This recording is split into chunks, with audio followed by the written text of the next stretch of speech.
One cold Saturday in November, a friend and I set out to spend our first night on the Long Trail at Montclair Glen Lodge near Camel's Hump. We were armed with, among other things, a camera, some dried apricots, not enough pairs of socks, a compass, and a tripod that we soon nicknamed Dookie.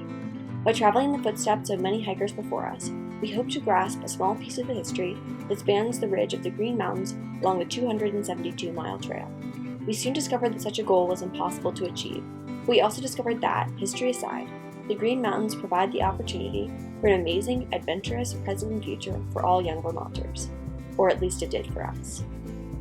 In the weeks that followed, I reached out to old friends and strangers who spent time on the Long Trail.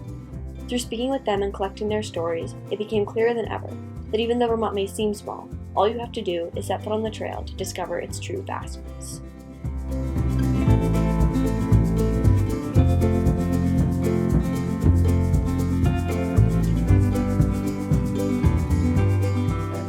I really didn't know anyone else when I was in high school who's into backpacking or into backcountry skiing or anything like that, and so I didn't do it, really. It was never something that was accessible because I didn't want to do it alone. And I really like being outside and hiking, and I thought, why not get a group of people at school? It also brought together a group of people that I would have never just sat with at a lunch table, just because we never would have been brought together. But I think with any new activity, it's intimidating to try something new, and especially something like hiking or backpacking that you require all this technical gear, and everyone's such a gearhead. Thinking, do I have the wrong backpack? Are these the right hiking shoes? And in reality, it's whatever you want it to be. I think probably the first time that I hiked Camel's Hump, because you just get up there and you're on the bald top of the mountain, and you can you have a 360 view of Vermont, and it's so pretty, and it's a mildly tough hike. So especially when you're hiking up the rocks, it gets hard, and then you get to the top, and then you just feel so good because it's over, but you're at the top. Just getting to the top of something is so visceral, and so I'm here at the top of the mountain, especially on some of the less climbed peaks. To be up on one of those summits alone and just look out at Vermont's such a small state, you can kind of consider it all yours.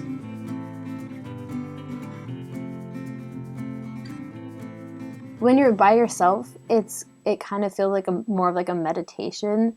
And I think when you're with friends, it's you're going through this experience together, so you have somebody to talk to about it. And especially long hiking trips, when you have somebody to talk to, it's a lot more fun. Walking on the trail, silence becomes much more acceptable, and even something that people are looking for when they get outside.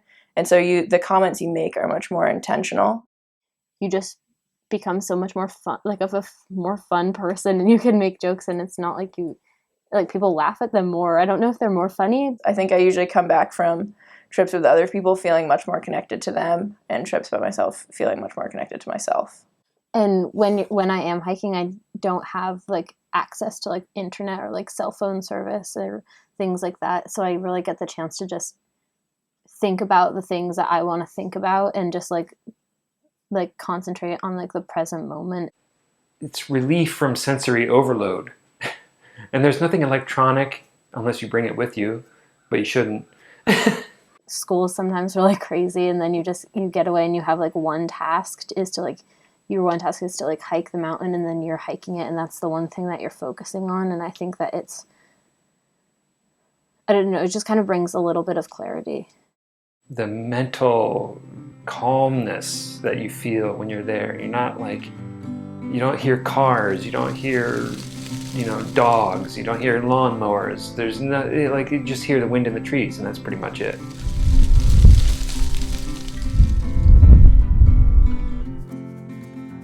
I think a lot of people, and when I was in high school and now here, are just always talking about how stressed they are and never doing anything about it. If you take yourself outside and really challenge yourself and be in a situation of real stress, real time, that you have to deal with on your own, you just gain a lot more resilience.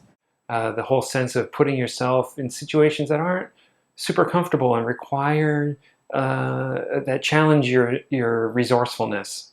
I think that is something that I found especially appealing when I was in high school and college. Unless you do something really dumb, you're probably not going to get yourself into too much trouble.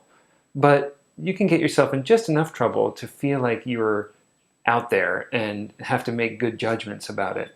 I think that it really brought out leadership of people, because in school, it's like you can be a leader, but during class time you don't really see like the sometimes you don't really see like the real leaders, and then on the trail you see like the person who wants to go first, or like the person that's checking in with everybody and making sure that they're okay. The more time you spend with someone, especially outdoors, you have to lean on other people and admit, maybe you don't know how to light a stove and you'd like to learn, or can we please slow the pace down? I actually remember DJ Sandler, because he went to a bunch with me. There was this awesome moment. It was this like trek that was like this steep, and there was like 2 feet of snow, so you had to like lift your feet in and off, and it just took so long. And I just remember him like powering up it, like he looked like a power horse, and he had like this crazy look in his eye.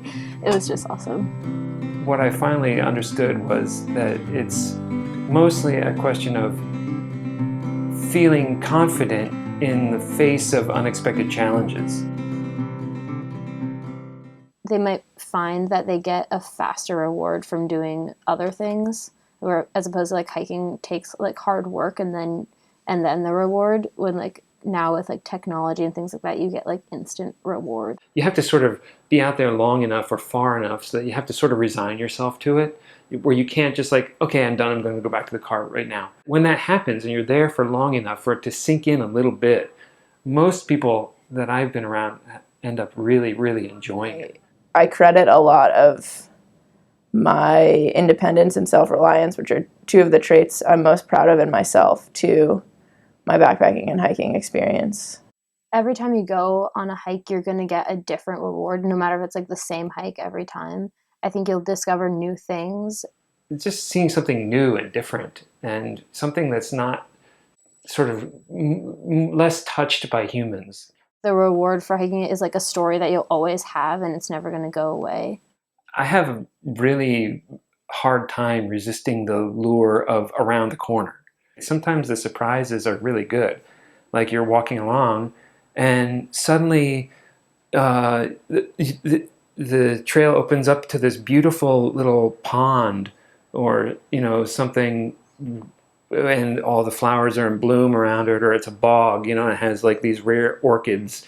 It's also a really productive way to spend time. Like it's fun, but it's also productive, and you can spend like so much time just like on Netflix, and the time goes by, and in like that same time frame you could have just like gone outside for a walk or for a hike. This is what people are sort of meant to do.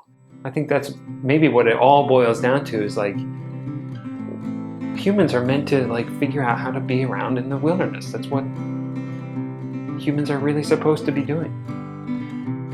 They're big enough that they are still give you that feeling of refuge, that feeling of being out and away.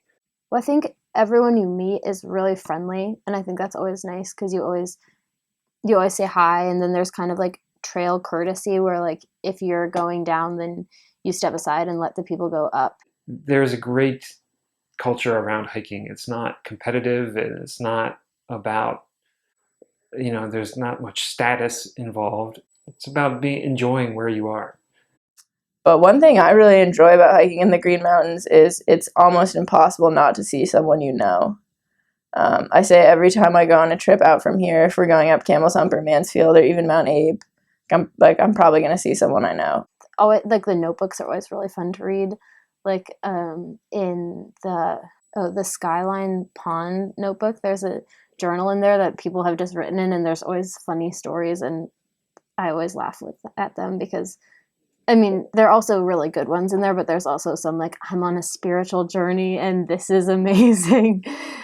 The kinds of places I really like to go are in the mountains where you get up in the evergreens, when you really feel the forest change from just all the deciduous trees, the beeches and the maples, and then as you go up in elevation, you end up and it's all the spruces and firs. And as soon as you get up in that part of the forest, it just feels much more wild and much more remote And, there's moose up there and bear, and, you can see their signs. You see all the moose droppings and you see the bear scratches on the trees. And it's like, you're like in a completely different world. In my opinion, mountains don't matter based on size.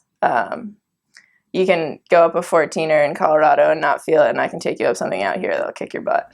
And then you get to the top and you get these incredible views, out to New York. And I think the greens are special if you make them special to you.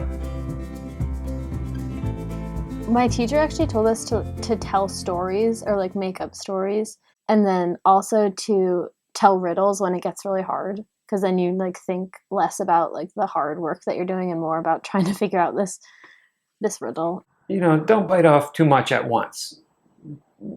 It's okay to, do some more minor things for a while before you just decide to go spend a week in the wilderness by yourself. Do it now so that when you're like 85, you can be like that really old person on the trail with their dog and just is like really friendly and knows the trail really well. Get a couple of good friends and put a bunch of food in a backpack with more water than you think you want.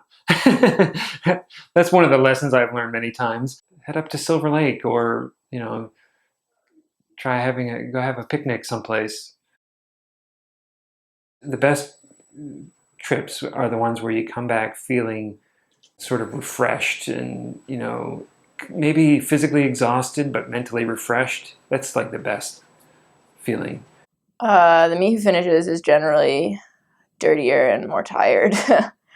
My immediate thought is like that I just wish that it could last forever, because it's just like you get into this groove, especially on longer trips, that you make jokes and you have your like camping routine where you get like your little gas thing out to make dinner and like your tents, and I kind of get like nostalgic for it right at the end, and then I jump ahead to like, oh my gosh, I can shower, like I'm gonna be clean, it's gonna be awesome, and I'm excited to get home.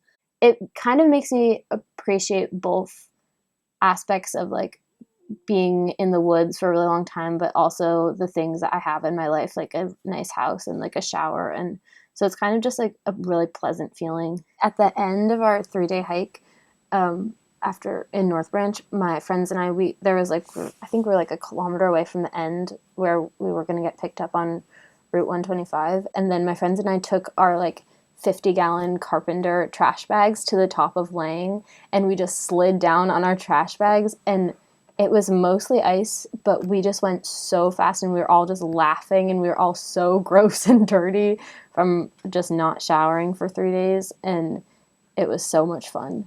So for any young people in the area, I would say that the Green Mountains are part of this gift that you've been given in growing up in Vermont, and to not take advantage of them is a waste.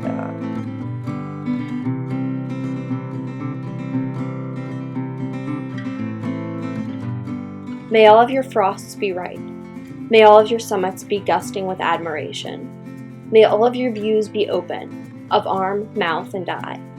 May your brow sing with sweat under the sun. May you surround yourself with brookside brilliance, heaped like haystacks, like bowls of fruit. May someone always share their fruit with you. May you always accept. May you never want for companionship. May your heart be a beehive. May you eat when hungry, drink when thirsty. May you never be alone in breaking of silence or bread. May you fall asleep in fear, but only just once. May you lay awake until you lose yourself in decadent paranoia. May you charter every breath, every oozing ripple of wind, all in a night's work. May you always, always find a place to circle 3 times and call a bed. May you come across people that you cannot make sense of. May you meet kind strangers and remember them fondly. May you meet kind strangers with whom you never reunite. May you wander places where echoes sound. May you crack the clouds open wide. May you always find someone stronger than yourself. May you be humbled. May you always lean into the mountain. May you learn to love the rocks, like bread, like cotton, like milk. May you never finish the poem.